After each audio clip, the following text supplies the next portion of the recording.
예, 말씀 같이 봅시다. 스가랴서 7장 1절부터 7절 말씀. 스가랴 7장 1절부터 7절 말씀 함께 보겠습니다. 예, 찾으셨으면 7장 1절부터 우리 함께 봉독합시다. 시작. 다리오 왕 제4년 아홉째 달 곧 기슬레월 4일에 여호와의 말씀이 스가랴에게 임하니라. 그때 베델 사람이 사레셀과 레겜멜렉과 그의 부하들을 보내어 여호와께 은혜를 구하고 만군의 여호와의 전에 있는 제사장들과 선지자들에게 물어 이르되 내가 여러 해 동안 행한 대로 5월 중에 울며 근신하리 이까하매 만군의 여호와의 말씀이 내게 임하여 이르시되 온 땅의 백성과 제사장들에게 이르라. 너희가 70년 동안 다섯째 달과 일곱째 달에 금식하고 애통하였거니와 그 금식이 나를 위하여 한 것이냐. 너희가 먹고 마실 때에 그것은 너희를 위하여 먹고 너희를 위하여 마시는 것이 아니냐. 예루살렘과 사면 성읍에 백성이 평온히 거주하며 남방과 평원에 사람이 거주할 때에 여호와가 옛 선지자들을 통하여 외친 말씀이 있지 않으냐 하시니라. 아멘. 저희가 스가랴서를 살펴보고 있는데요. 스가랴서 전반부를 지난주까지 살펴봤습니다. 스가랴서 전반부 말씀은 1장부터 6장까지인데 전반부 말씀은 스가랴가 하룻밤에 봤던 8가지 환상, 그리고 마지막에 여호수아에게 금관을 만들어 씌우는 여호수아의 대관식까지가 이제 전반부의 내용이었습니다. 그래서 전반부의 내용은 하나님께서 약속하시는 말씀입니다. 성전이 다시 재건되게 될 것이고 예루살렘이 다시 회복될 거라고 하는 약속의 말씀이십니다. 그리고 예루살렘 가운데 다시 하나님이 돌아오셔서 성전에 임재하심으로 영광이 되시고 또 불성곽으로 곳을 두를 것이고 그곳에 사는 그 주의 백성들 가운데 기쁨과 또 영광과 또 그 평화가 있을 거라고 하는 그 말씀, 그 약속과 격려의 말씀이 1장부터 6장까지의 전반부 말씀의 핵심적인 상황입니다. 자, 오늘부터 이어지는 이제 7장과 8장은 그 후에 이어질 후반부와의 사이에 껴있는 그런 그러니까 일종의 트랜지션하는 그런 장인데요. 후반부는 이제 9장부터 시작되는데 9장부터 14장까지는 종말에 대한 계시들이 쭉 이어집니다. 종말과 이스라엘의 회복에 대한 그 계시들이 이어지는데 종말론적 계시가 이어지는데 그 사이에 이제 7장과 8장이 껴 있습니다. 그래서 7장과 8장은 전반부의 환상과 후반부의 환상을 연결하는 그런 이제 특별한 위치에 있는데 그래서 이 메시지는 그 당대를 살고 있었던 스가랴 당대를 살고 있었던 그 하나님의 백성들에게 주시는 권면과 도전의 말씀입니다. 그래서 앞에 것과 뒤에 것들이 환상과 계시를 통해서 어떻게 보면 특별히 뒤에 것은 이제 종말론적인 성격이 강하거든요. 그런데 7장과 8장은 그 당대에 살고 있던 이스라엘 백성들에게 당대의 이슈를 가지고, 그러니까 종말에 일어난 어떤 이슈와 또 먼 미래의 얘기가 아니라 당대에 살고 있는 그 사람들에게 주어졌던 그런 권면의 말씀입니다. 7장과 8장을 한마디로 요약하면 어떻게 반응하는가, 어떻게 반응해야 하는가에 대한 메시지입니다. 전반부에 이제 8가지 환상을 통해서 하나님께서 놀라운 회복과 은혜를 말씀하셨는데, 그렇다면 그 말씀에, 이 하나님의 은혜에 대해서 우리는 어떻게 반응해야 되는가, 어떤 태도를 가지고 하나님 말씀 앞에 반응해야 되는가 하는 것이 7장과 8장의 주제입니다. 특별히 7장은 잘못 반응했을 때 어떻게 되는가, 주신 하나님의 말씀 또 하나님의 은혜가 있는데 그 앞에 잘못된 태도와 잘못된 의도를 가지고 반응했을 때 어떻게 될 것인가 하는 심판과 경고 쪽에 조금 더 무게가 가 있고요. 뭐 그 얘기만 전체적으로 하고 있는 건 아니지만 거기에 조금 더 무게중심이 가 있다면 8장은 올바르게 반응했을 때 어떤 축복과 어떤 하나님의 은혜가 부어지는가 하는 완전한 회복의 약속과 축복에 조금 더 무게를 두고 있습니다. 그래서 7장은 잘못 반응했을 때 주어지는 하나님의 어떤 경고 그리고 심판에 대한 이야기라면 8장은 올바르게 반응하는, 주의 말씀과 은혜 앞에 올바르게 반응하는 백성들에게 어떤 하나님의 축복과 어떤 하나님의 회복이 주어지는가 하는 좀 긍정적인 이야기에 조금 더 무게중심이 실려 있습니다. 자, 그래서 한 서너 번에 걸쳐서 7장과 8장 말씀을 함께 살펴보면서 저희가 하나님의 말씀과 약속 앞에 올바로 반응하는 사람들이 되기를, 올바로 반응하는 주의 백성, 올바로 반응하는 교회가 되기를 기대합니다. 그 일을 통해서 하나님의 심판과 경고가 아니라 주님의 축복과 주님의 회복이 더 풍성하게 임하는 그런 한 해가 되기를 기대합니다. 자, 7장 전반부 말씀을 오늘 살펴보려고 합니다. 7장 1절부터 7절까지 전반부, 그리고 이제 8절 이후는 다음 주 후반부를 살펴볼 텐데, 자, 1절부터 살펴보겠습니다. 자, 1절 봅시다. 시작. 다리오 왕 제4년 아홉째 달 곧 기슬레월 4일에 여호와의 말씀이 스가랴에게 임하니라. 자, 다리오 왕 4년 아홉째 달에 이 말씀이 임합니다. 이 전반부 환상이 언제 임했는지 여러분 기억하세요? 그걸 기억하는 사람은 없을 거예요, 아마. 전반부 환상을 찾아보면 다리오 왕 2년 8째 달에 임했습니다. 다리오 왕 2년 8째 달이었는데 이 7장의 두 번째 환상은 다리오 왕 4년 9째 달입니다. 그러니까 약 거의 정확하게 한 2년 정도 지나고 난 후죠. 그래서 2년 후에 임한 말씀입니다.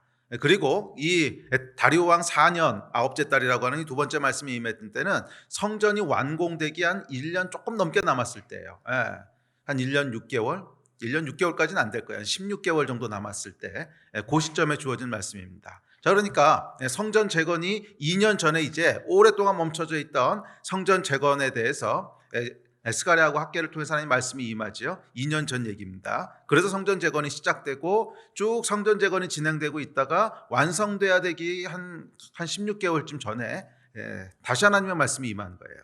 자, 그러니까 이것이 약 거의 한 가운데쯤 되죠. 2년쯤 지났고, 그리고 앞으로도 한 1년 반 정도 남았고, 그래서 일종의 중간 점검 같은 말씀입니다. 하나님께서 한 중간쯤에 요이 땅하고 뭔가 하나님의 역사가 시작됐는데, 주의 말씀이 임하고 또 약속이 임하면서 땅하고 뭔가 시작됐는데, 중간쯤에 하나님께서 다시 한번 말씀이 임하시면서 중간 점검을 하고 있는 그런 말씀입니다. 사람이 말입니다. 사람은요, 처음 하나님의 말씀을 듣고 은혜를 받았을 때는 마음이 충만합니다. 그래서 영적인 에너지가 충만해요. 그래서 뭐든지 할 수 있을 것 같습니다.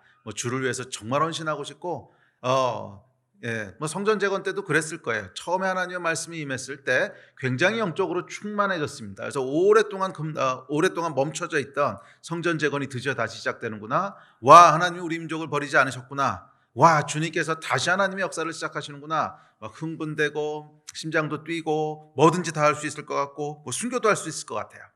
그런데 시간이 흐르면 어떻게 될까요? 시간이 흐르면서도 이 마음을 그대로 지켜가는 사람은 참 적어요. 대부분 시간이 흐르면요, 마음이 조금씩 변해갑니다.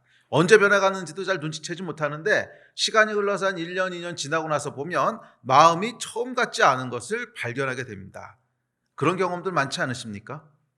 여러분 처음에 뭔가 하나님께서 크게 은혜를 주셔서 내 인생에 막 간증이 될 만한 사건이 일어나고, 또는 수양회 같은 데 가서 크게 은혜를 받으면서 내가 하나님 앞에 어떤 헌신의 고백을 하고, 또는 예배 때 뭔가 약간 터닝 포인트가 되면서 와, 하나님께서 이렇게 일하셨구나 하는 영적인 터닝 포인트가 있으면 그때는 굉장히 영적으로 충만하죠. 그래서 정말 뭐든지 다 할 수 있을 것 같습니다. 예배 나오는 것도 너무 기쁘고 봉사하는 것도 너무 즐겁고 조금 더 할 수 있는 거 없나, 조금 더 하나님 앞에 드릴 거 없나, 이런 생각으로 충만한데 시간이 지나면 어떻게 되세요? 한 1년 지나도 똑같이 그 마음이 유지되십니까? 그게 잘 안 되지요. 2년쯤 지나면 어떻게 되십니까? 다 옛날 일로 기억나지 않습니까? 그래, 옛날에 그랬던 것 같은데 뭐였지? 사건도 잘 기억이 안 나요. 감동도 점점 식어가고, 어떤 말씀을 하셨는지 기억도 가물가물하고, 또 내가 하나님 앞에 어떻게 반응했었는지, 뭐라고 고백하고 뭐라고 헌신했었는지 잘 기억도 나지 않습니다.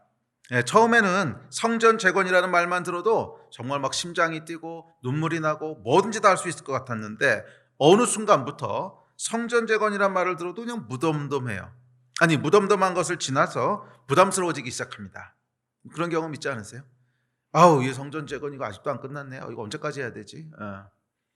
아우, 계속 이러고 있자니 이거 너무 지치고 힘드네. 야, 이거 언제까지 해야 돼? 이런 마음들이 슬금슬금 우리 안에 자리 잡기 시작합니다. 안 그럴 것 같죠? 아니요, 안 그런 사람 못 봤어요. 거의 대부분의 사람들이 이 패턴을 따라갑니다. 그게 죄예요, 죄. 타락한 인간의 현실입니다. 또한 사람은요, 그러니까 죄송합니다. 화장실 들어갈 때 다르고 나올 때 달라요. 그게 인간이에요. 그래서 정말 막 급하고 정말 큰 위기의 상황 가운데 뭔가 하나님이 딱 역사를 하시면 그때는 정말 뭐든지 다 할 수 있을 것 같아요. 뭐든지 다 할 수 있을 것 같고 막 감격과 감동과 마음이 움직이죠. 그런데 그렇게 해서 위기가 해결되고 평안한 시간이 지속되기 시작하면 언제 그랬냐는 듯이 우리 마음이 바뀝니다. 참 인간의 마음이요 간사해요. 그래서 성경이 무릇 지킬 만한 것 중에 마음을 좀 지키라고, 마음을 좀 지키라고. 사람의 마음을 이렇게 들여다보시니까 이게요 너무 간사한 거예요. 너무 간사한 거예요. 그 위기 가운데 하나님께서 정말 아무것도 없는 상황 가운데 어떻게 하나님이 역사하셨고, 그 자매님들 이거 조심하십시오. 제가 여러 번 봤어요. 자녀가 없어서 임신이 안 돼서요. 막 간절히 기도하고 울고 금식하고 막 그래가지고서 자녀를 주셨어. 근데 보니까 쌍둥이야. 키우면서요 얼마나 원망을 하는지 힘들다고. 이게 여러분 사람의 마음이잖아요. 그러니까, 그러니까 정말 화장실 들어갈 때 다르고 나온 거 다른 거 아닙니까? 정말 하나님 앞에 이 아이만 주시면 뭐든지 다 할 것 같지만 그렇게 울고불고 하다가 결국 하나님이 그 선물을 주셨는데 키우다 보니까 생각했던 것보다 힘들거든요. 뭐 쉬운 일은 아닙니다. 뭐 산후 우울증이란 말이 나올 정도로 어렵고 힘든 일이긴 하지만 그 상황 가운데 어떻게 우리 마음을 지키지 못하는 거죠. 정말 하나님 앞에 감사하고 감격하고 정말 하나님의 은혜 때문에 막 울고 했던 그 마음이 어느 순간에 사라져버리고 그 안에 원망과 부담과 짜증과 이런 것들이 자리 잡기 시작하는, 그게 여러분 사람의 마음이라는 거예요. 뭐 성전 재건도 비슷했을 겁니다. 뭐 성전 재건이 처음으로 시작할 때야 얼마나 어렵습니까? 주변에서 반대하는 사람들도 있지요. 뭐 생명의 위협도 느끼지요. 또 다른 부족들이 쳐들어올 것 같기도 하지요. 재정도 넉넉하지 않지요. 완전히 아무것도 없는 맨바닥에 시작해야 되는 일이니까 굉장히 힘든 일이었어요.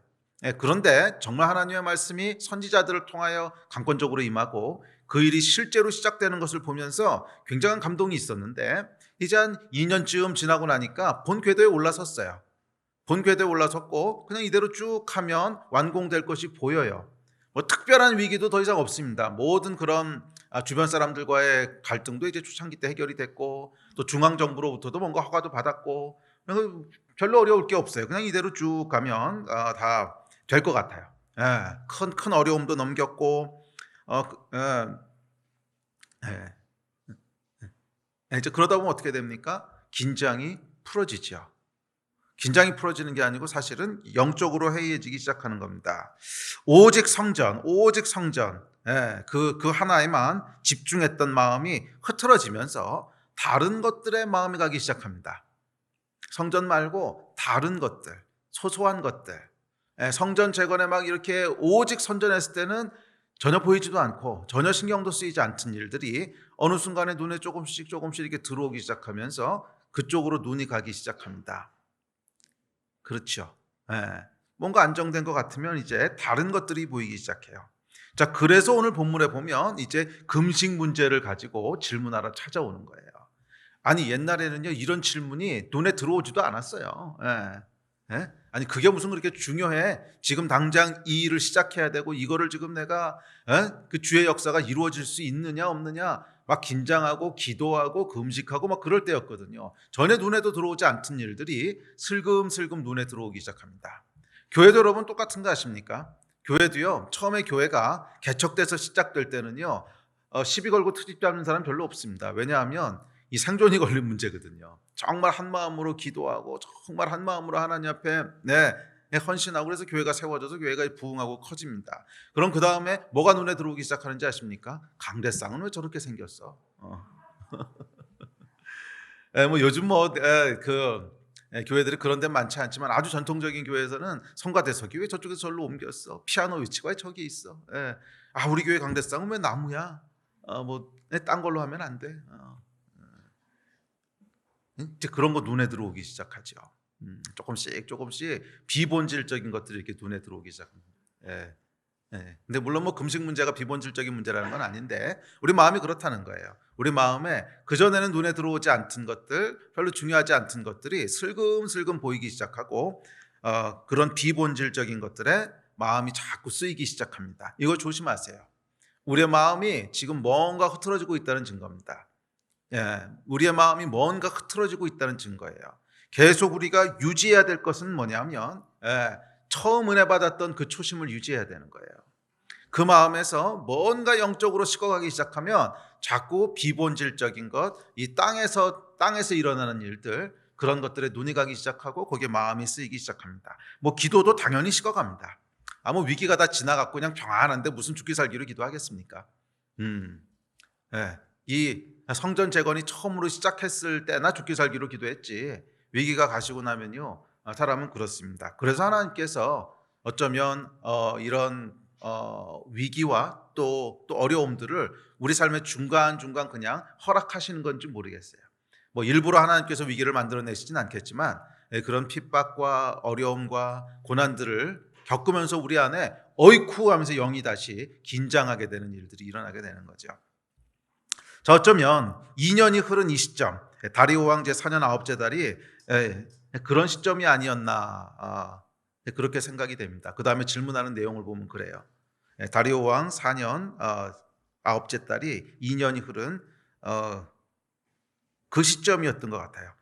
성전 재건을 시작하던 시점에 그 감동과 감격은 점점 흐려져 가고 그러다 보니까 성전 재건이라는 사명도 좀 부담스럽고 별로 거기에 흥분되지도 않고 또 스가랴를 통해 주어졌던 예루살렘의 회복의 영광과 그 감격도 서서히 옛 일이 돼가기 시작하는 그런 시점이었습니다.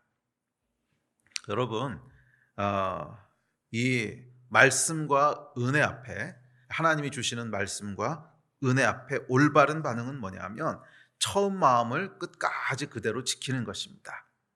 처음과 끝이 동일한 것입니다. 초심을 지키는 것입니다. 많은 사람들이 하나님과 말씀과 은혜 앞에 반응합니다. 그런데 그것을 끝까지 유지하는 사람은 그렇게 많지 않아요. 그래서 성경도 이렇게 얘기합니다. 다음 구절 읽읍시다. 시작. 너희가 이같이 어리석으냐? 성령으로 시작하였다가 이제는 육체로 마치겠느냐? 많은 사람들이 이 길을 따라간다는 거예요. 성령으로 시작하는데 육체로 마친다는 거예요. 처음엔 성령 충만해서 뭔가를 시작합니다. 성전 재건도 마찬가지였습니다. 성전 재건에 마음을 받을 때 충만한 마음으로 시작했습니다. 그런데 그것도 중요하지만 그것보다 더 중요한 건 뭐냐면 그 일이 완수될 때까지 똑같은 마음을 유지할 수 있느냐 하는 게 훨씬 더 중요한 일이라는 거예요. 그래서 여러분 결국 우리가 이 땅에서의 모든 삶의 경주를 다 끝내고 결국은 하나님 앞에 서게 될 터인데 결국 하나님 앞에 모든 사람이 서게 될 것입니다. 저도 설 것이고 여러분도 설 것이고 다 하나님 앞에 서게 될 것인데 마지막에 하나님께서 우리의 인생을 평가하실 때 얘는 어떤 사람이었나, 고성준이라고 하는 인간은 어떤 사람이었나 하는 것에 대한 평가는 처음에 어떻게 시작했냐에서 결정되는 게 아니에요. 마지막에 어떤 마음을 가지고 있느냐에서 결정되는 거지. 그렇지 않습니까? 중간에요 내가 이렇게 은혜도 받았고 이렇게 하나님도 섬겼고 이렇게 하나님 위해서 많은 일을 했고 제가 마음도 다 드렸고 예배도 했고 아무리 그렇게 시작을 했어도 아무리 성령으로 시작을 했어도 마지막에 네 마음은 뭐냐? 그렇게 성령으로 시작해서 육체로 마쳤다면 결국 그 사람은 육체의 사람인 거죠. 아무리 성령으로 시작했어도 결국 육체로 마쳤으면 그 사람은 육체의 사람인 거예요. 그래서 마지막에 우리가 하나님 앞에 어떤 마음으로 설 것인가 하는 것이 우리가 하나님 앞에 어떤 존재인가 하는 것을 규정하는 거예요. 초심을 여러분 끝까지 지키십시오. 물론 시작하는 것 중요합니다. 그러나 시작도 안 하면 끝이란 것도 없을 테니까요. 시작은 중요하지만 그것만큼 아니 어쩌면 그것 이상으로 중요한 것은 그때의 마음을 끝까지 어떻게 지킬 것이냐 하는 것입니다. 여러분 초심이 나쁜 사람은 많지 않습니다. 예를 들어서 마라톤 경기를 보면 그 마라톤에 참석한 사람들을 보면 처음부터 못 뛰는 사람은 별로 없어요. 처음에는 대부분이 다 잘 뜁니다. 대부분이 잘 뛰고 심지어 어떤 사람은 처음에 엄청나게 빨리 뛰기도 합니다. 엄청나게 빨리 뛰기도 해서 초반 레이스만 보면 세계 신기록에 가깝게 뛰는 사람 근데 웃을 게 아니고 진짜 그래요. 제가 마라톤 경기를 TV로 본 적이 있는데 초반 레이스를 보면 그러니까 세계 신기록을 내려면 각 구간을 얼마에 뛰어야 된다는 게 나오잖아요. 초반 레이스에 보면 세계 기록보다 빨리 뛰는 사람들이 꽤 많아요. 웬만한 대회를 보면 초반 레이스는 세계 기록 보유자들보다 더 빨리 뛰는 사람이 꽤 많다는 거예요. 근데 그 사람들은 반환점을 돌기 전에 대부분 다 나가 떨어져요. 대부분 나가 떨어지고 결국 누가 우승하느냐 하면 처음 속도를 끝까지 유지한 사람이 우승해요. 예. 처음 속도를 끝까지 똑같이 유지하는 사람이 결국 우승해요. 예. 그래서 마라톤 기록 보유자들을 보면 처음에 뛰었던 속도와 마지막에 들어올 속도가 거의 똑같아요. 거의 아무 차이가 없어요. 똑같은 속도로 42km를 그냥 그대로 뜁니다. 그 사람이 면류관을 받는 거예요. 영적으로도 여러분 똑같습니다. 초심은 누구나 좋습니다. 초심부터 잘못되었다면 그건 신앙생활을 시작한 게 아니죠. 아직 시작을 안 한 거고 신앙생활을 시작했다고 하는 것은 초심은 다 좋다는 거예요. 성령으로 시작한 거 맞습니다.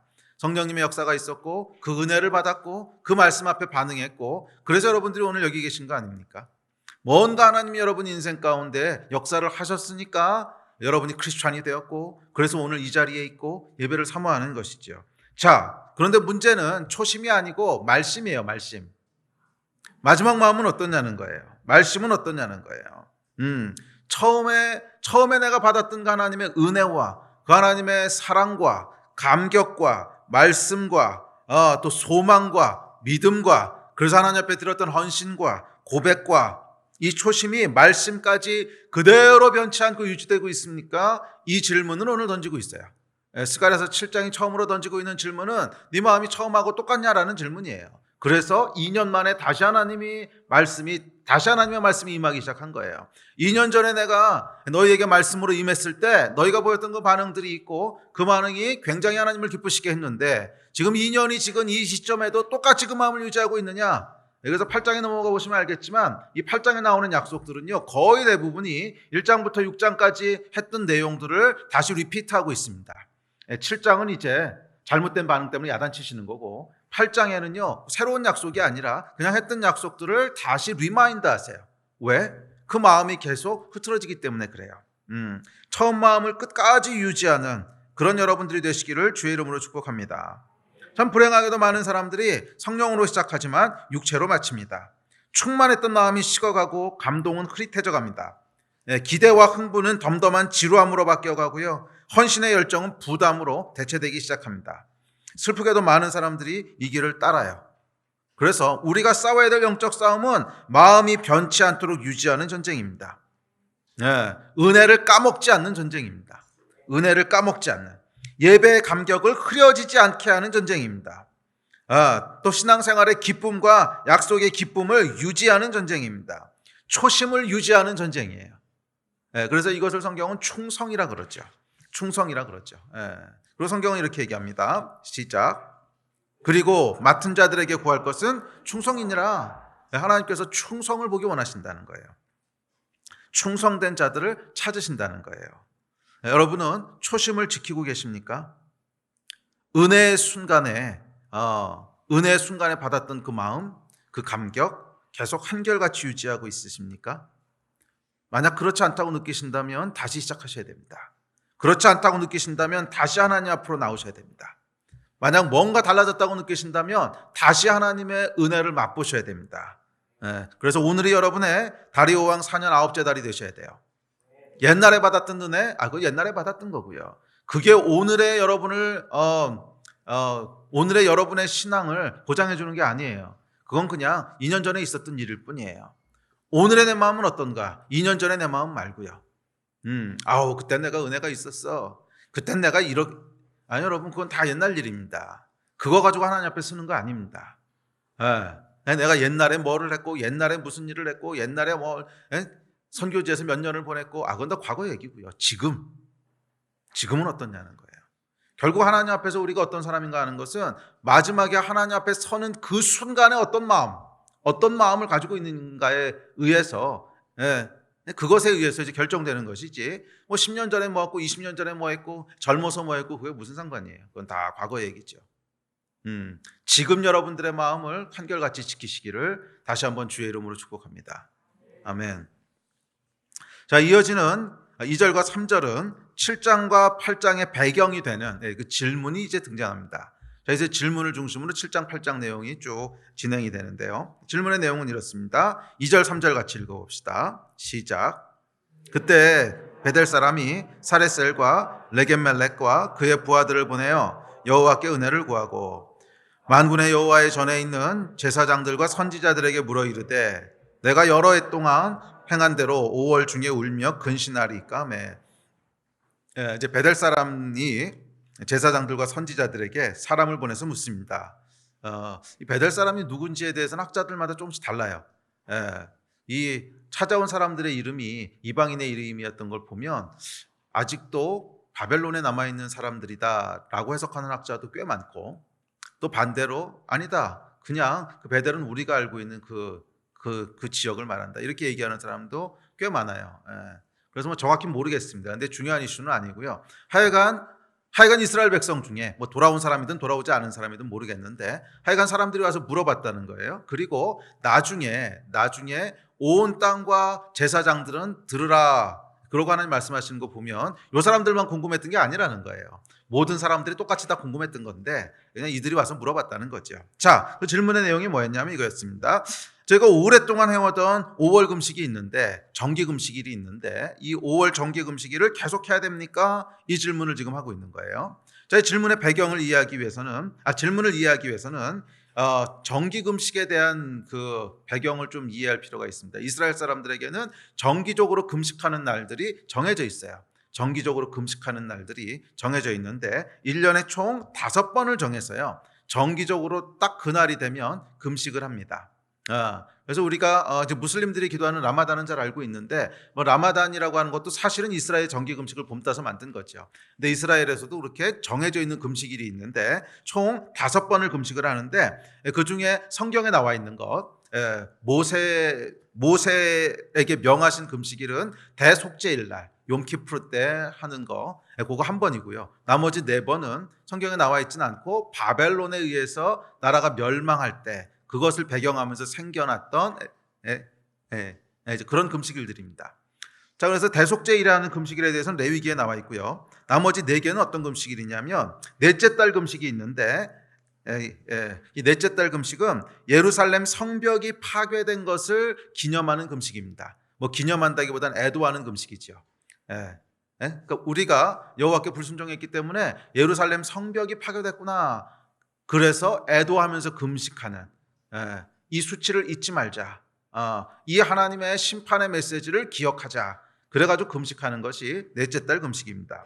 자, 5째 달 금식은 뭐냐면 성전이 불타버린 날을 애도하는 금식입니다. 성전이 불타버린 날을 애도해서 금식하는 날이에요. 그 다음에 7번째 금식이 있는데, 그러니까 7번째 달 금식은 뭐냐면 느부갓네살이 세웠던 그달리아가 살해된 날입니다. 이제 그달리아는 총독 비슷하게 세웠죠. 느부갓네살이 그달리아를 세웠는데 그 사람이 살해된 날을 기념하는 것이 7번째 달 금식이고요. 마지막 5번째는 10번째 달 금식이 있는데 예루살렘이 포위된 날, 예루살렘이 포위돼서 망하기 직전에 그것을 이제 애도하고 또 잊지 말자는 금식입니다. 자, 그런데 이들 중에 이 5가지 금식 중에서 오늘 본문에 나오는 질문은 5번째 달 금식이지요. 5번째 달 금식이 뭐에 대한 금식이라고 그랬어요? 성전이 무너지고 불타버린 거, 그거를 기념하고 애도하는 날입니다. 자, 탈무드에 의하면 흥미로운 것이 BC 586년에 바벨론에 의해서 성전이 무너진 날과 AD 70년에 로마에 의해서 스룹바벨 성전, 지금 이 스가랴 때 세우고 있는 이 성전이 다시 무너지는데 그 무너진 날이요, 정확히 같은 날이었대요. 흥미롭죠? 5째 달 9일. 그래서 오늘날 달력으로 하면 대충 8월 정도가 된다고 하는데, 자, 일치한다고 합니다. 자, 이건 성전이 무너진 게 우연이 아니라는 거예요. 하나님께서 성전이 무너질 때 명확한 메시지를 가지고 무너뜨리셨다는 거죠. 자, 이건 이렇습니다. 그래서 유대인들은 AD 70년에도 역시 같은 날 성전이 무너졌기 때문에 지금까지 이 5째 달 금식을 계속 유지하고 있고 지키고 있습니다. 자, 근데 어쨌거나 이제 본문으로 다시 돌아오면 스가랴 때 사람들이 찾아와서는 이 5째 달 금식을 계속 지켜야 하는지 묻습니다. 왜 콕 집어서 다섯째 달 금식을 물어볼까요? 지금 성전이 재건되고 있으니까. 예. 다섯째 달 금식이 왜 한 거예요? 성전이 불타서 무너지니까 시작된 금식 아닙니까?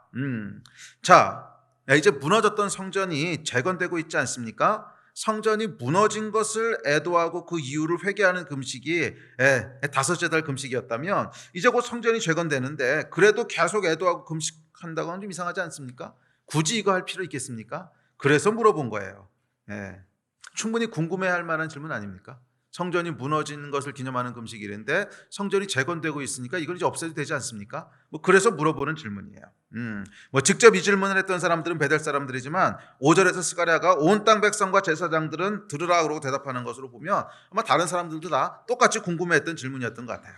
성전이 재건되고 나면 다섯째 달 금식을 계속할 필요가 있나? 안 해도 되지 않나? 이런 거죠. 자, 이 질문에 대해서 이제 하나님께서 대답을 하십니다. 그 대답이 이제 7장과 8장 전체의 내용이에요. 이 질문에 대한 대답으로 쭉 이야기를 하시는데 yes, no로 대답하시지 않고 7장에 2개, 8장에 2개, 그래서 4가지 메시지를 주십니다. 4가지 메시지를 주시면서 특별히 7장에는 2가지 메시지는 앞서 얘기했지만 조금 꾸짖으시는, 그래서 부정적인 메시지로 회개와 경고를 하고 있는 메시지고, 8장의 2가지 메시지는 좀 긍정적인 메시지로 회복과 약속을 주시는 그런 메시지입니다. 자, 그런데 yes, no로 대답하지 않으시고 이렇게 긴 메시지를 주신 이유가 있습니다. 그 얘기는 뭐냐면, 그 의미는 뭐냐면 이 질문은 yes도 될 수 있고 no도 될 수 있기 때문에 그래요. 이 질문에 대한 대답은 yes도 될 수 있고 no도 될 수 있기 때문에 그렇습니다. 근데 사실은 신앙의 질문 중에 많은 질문들이 이런 성격의 질문이에요.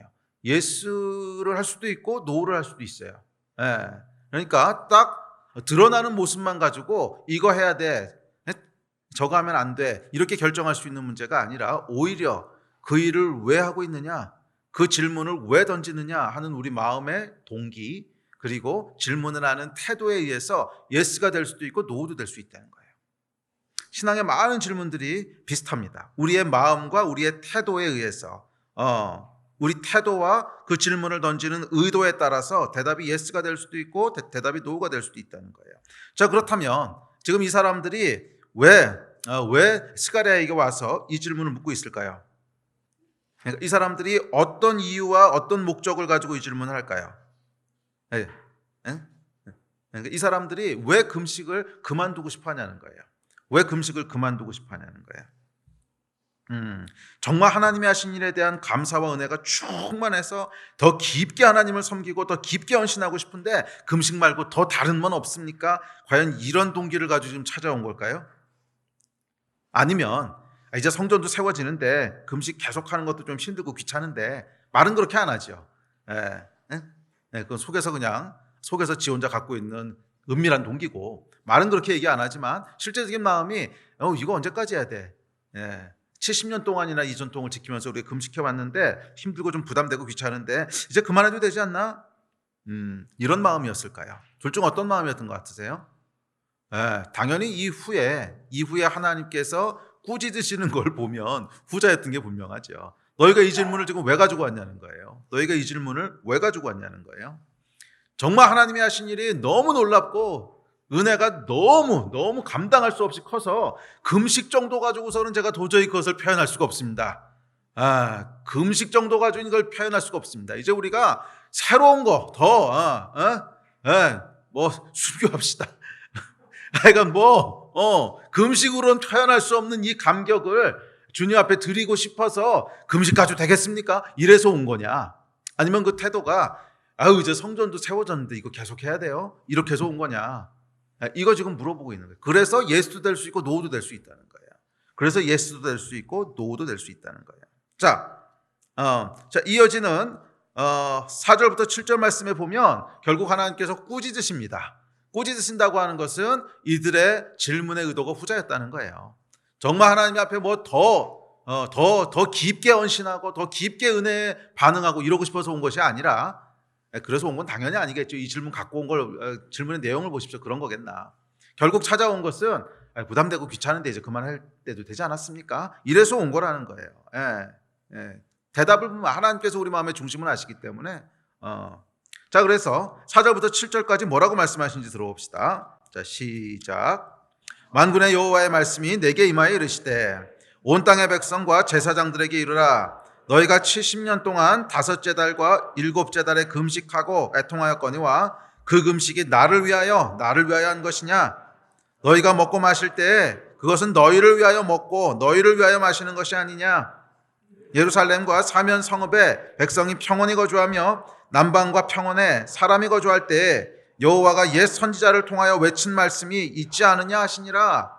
예, 이 7절 말씀은 무슨 의미인지 그냥 한글만 읽으면 약간 애매한데요. 그 뒤에 이어지는 8절부터 말씀을 보면 결국 말했는데 너희가 듣지 않은 거 아니냐? 예?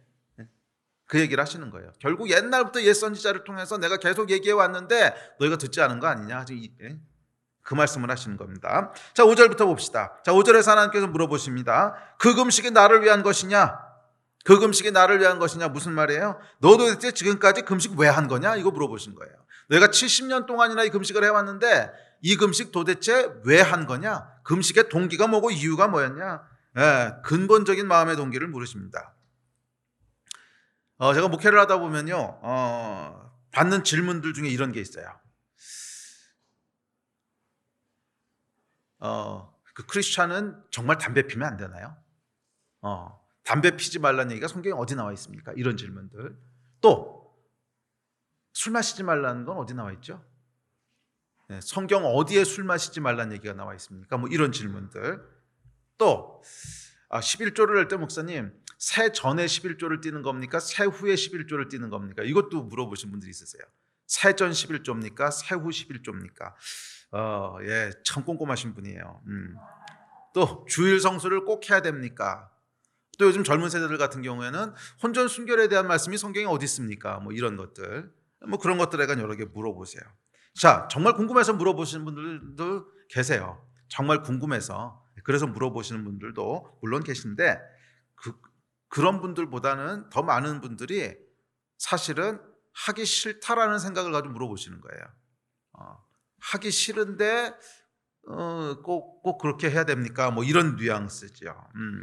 자, 그래서 이런 질문들은 공통적으로 신학적인 것 또는 성경적인 것을 묻는 듯 하지만 그 실제 속마음, 질문의 의도는요, 그래서 하기 싫다는 거예요. 표면적으로는 신학적인 걸 물어보는 것 같아요. 술, 담배를 꼭 해야 됩니까? 주일 성수가 필요합니까? 뭐 혼전 순결 어떻습니까? 약간 신학적인 것들을 물어보는 것 같은데 실제 그 속마음의 의도는 뭐냐면 하기 싫은 거예요. 내가 그렇게 하기 싫은 거예요. 뭐 교회를 안 다닐 수는 없는데 그렇다고 이걸 다 하기에는 부담스럽고, 이게 보통 누구한테 많이 나타나냐면 모태신앙들한테 많이 나타나요. 네? 모태신앙들한테 많이 나타나요. 그래서 차마 교회를 떠나지는 못해. 차마 교회를 떠나지는 못하는데 다 하기에는 부담스러워. 그래서 차마 떠나지는 못하고 이왕 하는 거 미니멈으로 하자. 네. 이왕 하는 거 미니멈으로 최소한 것만 하자. 이때 많이 나타나는 질문들이에요. 물론 다 그렇다는 건 아닙니다. 여러분들이 이런 질문했다고 해서 죄책감 가질 필요는 없어요. 진짜 궁금해서 할 수도 있는데 사실은 진짜 궁금해서 하시는 분들도 있지만 또 많은 분들이 실제로는 하기 싫어서 하신다는 거예요. 그냥 미니멈으로 하고 싶어서. 근데 또 교회를 떠나지는 못해. 에이씨, 나 안 해. 그냥 불교로 귀의할까? 뭐 이렇게는 또 못해요. 오랫동안 교회를 다녔던 게 있고 또 안에 보면 하나님이 계신 것 같기는 하거든. 그래서 이렇게 확 차고 나가지는 못하는데 그래서 하는 거, 이왕 하는 거 잘하자 이게 아니고 이왕 하는 거 미니멈으로 하자. 최소한 면피만 하자. 면피 뭔지 아시죠? 면피. 이 주일날 거룩한 날 쓸 수 있는 용어는 아닌 것 같은데, 그러니까 면피만 하자. 자, 그러면서 공통적으로 이야기하는 것이 뭐냐면 은혜의 하나님이시라는 거야. 하나님은 은혜의 하나님이신데 뭐 다 은혜로 주시는데 이 정도 가지고 뭐라 그러시겠어? 이런 거죠. 은혜를 이렇게 오용합니다. 어뷰즈예요. 그러니까 은혜를 갖다가 막 갖다 쓴다는 거예요. 자, 그런데 여러분, 진짜 은혜 받은 사람은 어떤 줄 아십니까?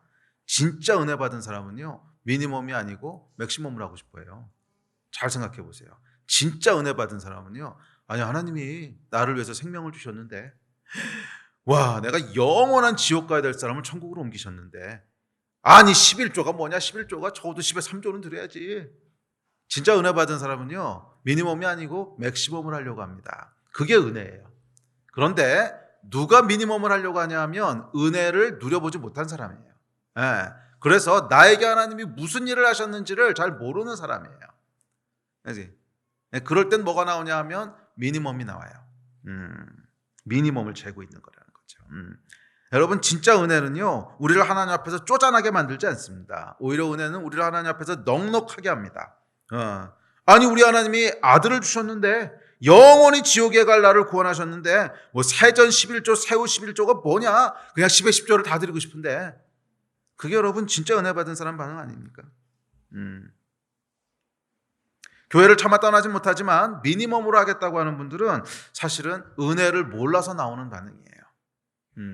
은혜 가운데 살아가신 여러분 되셨으면 좋겠어요. 그리고 오늘 스가랴서 7장에서 이 태도에 대해서 하나님께서 질타하시는 거예요. 너희가 70년 동안이나 금식했는데 그게 정말 나를 위해서 금식한 거냐? 너희가 70년 동안 금식했는데 정말 나를 위해서 한 거냐? 무슨 동기를 가지고 한 거냐? 그거 물어보시는 거예요. 자, 이어지는 6절입니다. 자, 시작.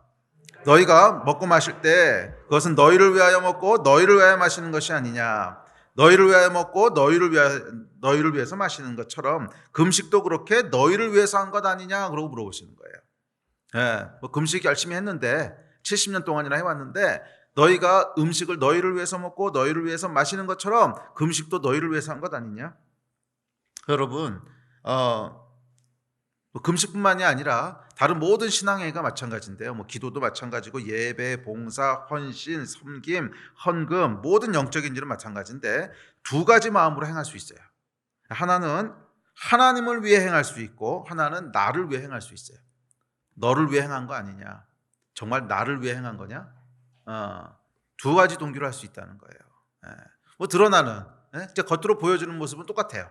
전혀 구분할 수 없어요. 똑같이 예배드리고 똑같이 헌신하고 뭐 헌금하고 섬기고 봉사하고 다 할 수 있는데 실제로 전혀 다른 마음의 동기에서 할 수 있다는 거예요. 하나는 하나님을 위해서 그 일을 할 수 있고 다른 하나는 나를 위해서 그 일을 할 수 있다는 거예요. 나를 위해서.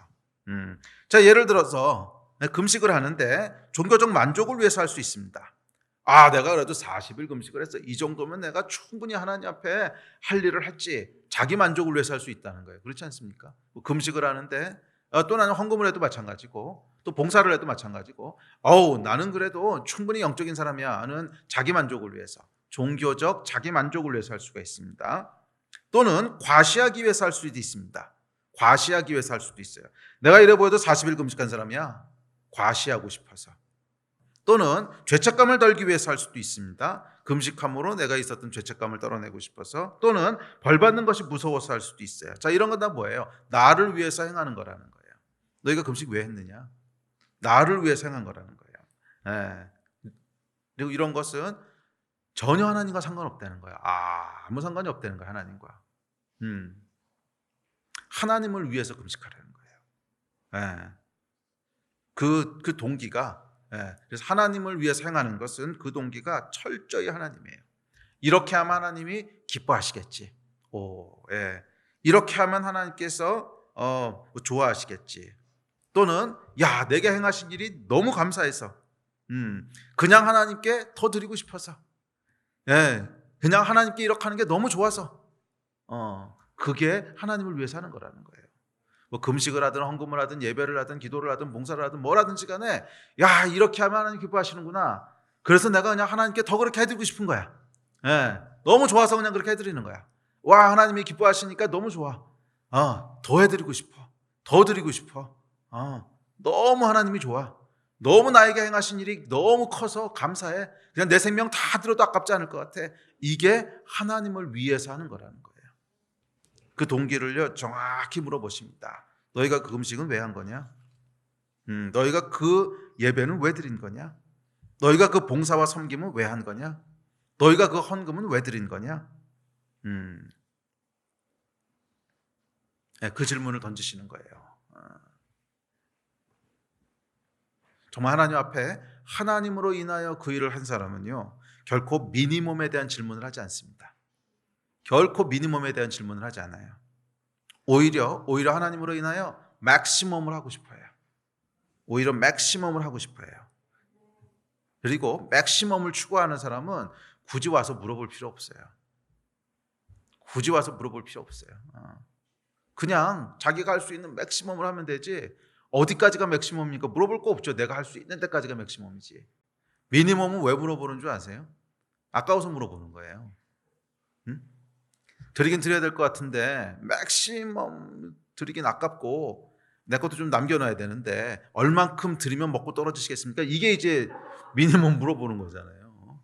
얼만큼 드리면 먹고 떨어지시겠습니까? 예.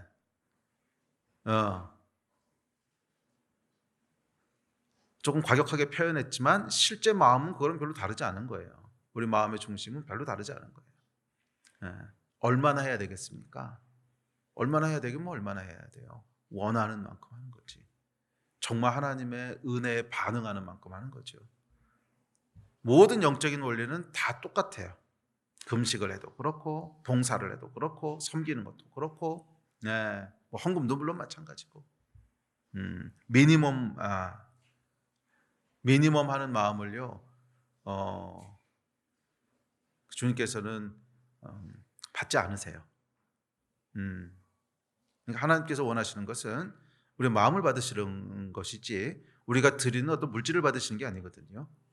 그 뭐가 부족하다고 하나님이 그거 달라 그러시겠어요? 우리의 마음을 원하시는 것이기 때문에 이 마음은 하나님 앞에 드려지는 예물이 아니라는 거예요. 자, 마지막 7절입니다. 우리 7절 같이 읽읍시다. 시작. 예루살렘과 사면 성읍에 백성이 평온히 거주하며 남방과 평원에 사람이 거주할 때 여호와가 옛 선지자들을 통하여 외친 말씀이 있지 않느냐 하시니라. 자, 이 말씀은 다음 주에 이제 8절하고 이어서 조금 더 살펴볼 텐데, 자, 이들에게 왜 재앙이 내렸는가를 다시 상기시키시는 거예요. 평온할 때 옛 선지자들이 외친 말씀이 있지 않느냐, 너에게 이 말씀을 들었느냐, 듣지 않았기 때문이라는 거예요. 말씀이 있었는데 듣지 않았기 때문이라는 거예요. 물론 이들이 듣기는 들었을 거예요. 이제 물리적으로는 들었겠죠. 그러나 그 마음이 반응하지 않았다는 거예요. 그래서 예루살렘이 망할 때 보면 수많은 선지자들이 하나님의 말씀을 선포하는데 물리적으로는 전부 들었어요. 그런데 마음이 움직이지 않았어요. 마음이 반응하지 않았어요. 들을 때 이 사람들이 다 나에 대한 생각 외에는 없었어요. 다음 주에 살펴볼 후반부를 보면 분명히 그래요. 나에 대한 생각밖에 없었어요. 모든 하나님의 백성들이 어떻게 하나님께 더 드리지 이 생각하는 사람이 없었다는 거예요. 어떻게 하나님 앞에 맥시멈을 드리고 어떻게 하나님 앞에 더 드리지 이 생각하는 자는 없고 모두 어떻게 하면 면피할까만 고민했다는 거예요. 종교, 율법, 어떻게 하면 하나님께 미니멈을 드려서 하나님의 분노를 좀 잠재우고 어떻게 하면 미니멈을 드려서 하나님이 간섭하시는 걸 좀 막고 어떻게 하면 미니멈을 드려서 하나님의 저주가 임하지 않게 하고 그것 외에는 관심이 없었다는 거예요. 이것이 70년 포로 재앙의 이유였습니다. 그리고 오늘날 우리의 삶이 복을 누리지 못한다면 그 이유이기도 해요. 우리의 삶이 하나님께서 주시는 복을 누리지 못한다면 이 이유 때문에 그렇다는 거예요. 분명히 하나님께서 뭔가를 말씀하시는데 그 말씀을 듣지 않는 거예요. 물리적으로 듣지 않을 수도 있고 들었지만 그 마음이 움직이지 않았을 수도 있어요. 분명히 하나님이 말씀하시는데 그 말씀 앞에서 계속 미니멈을 생각하고 있는 거예요. 얼마나 하면 되는 거지? 세전 11조 해야 돼? 세후 11조 해야 돼? 그렇게 불안하면 그냥 10에 2조 하세요. 전혀 불안할 거 없잖아요. 그렇게 하면. 이 말씀을 하시고 있는 거예요. 기억하십시오, 여러분. 복 있는 자는요, 하나님께 넉넉히 드리는 자예요. 맥시멈을 드리고 싶어 하는 자예요. 그런 복 있는 여러분 되시기를 바랍니다. 우리 하나님께서 은혜를 주신 것은 이 은혜를 악용해서 미니멈을 하라고 주신 것이 아닙니다. 오히려 그 은혜로 인해서 더 깊은 헌신과 더 깊은 열정과 더 깊은 하나님과의 사랑의 관계로 나오라고 주신 거죠. 은혜로 말미암아 맥시멈을 하라고 주신 것입니다. 사실 하나님께서는 여러분 우리에게 맥시멈을 주셨잖아요. 자신의 목숨, 독생자 예수 그리스도 주실 수 있는 맥시멈을 주신 거거든요. 그게 여러분 사랑이에요. 사랑은 절대로 미니멈을 지불하지 않습니다. 이건 여러분 비즈니스예요. 미니멈을 지불하는 것은 이것은 사랑이 아니고 비즈니스예요. 사랑은 여러분 줄 수 있는 맥시멈을 주는 게 사랑이지 미니멈을 주는 건 사랑이 아니에요. 그리고 하나님께서 원하시는 것은 사랑의 관계를 원하십니다. 마음과 마음이 반응하는 관계. 정말 하나님 앞에 막 더 드리고 싶어하고 또 하나님은 우리에게 더 축복하고 싶어하시고 이 주의 백성과 하나님 사이에 정말 다 표현할 수 없고 설명할 수 없는 이 깊은 사랑의 연합을 원하시는 것이지 미니멈 지불하고 그냥 끝 뭐 이런 관계를 원하시는 것이 아니라는 거예요. 그렇다면 여러분 오늘 여러분은 어떤 질문을 하나님께 던지고 있습니까? 그리고 그 질문의 의도와 태도는 어떤 것입니까?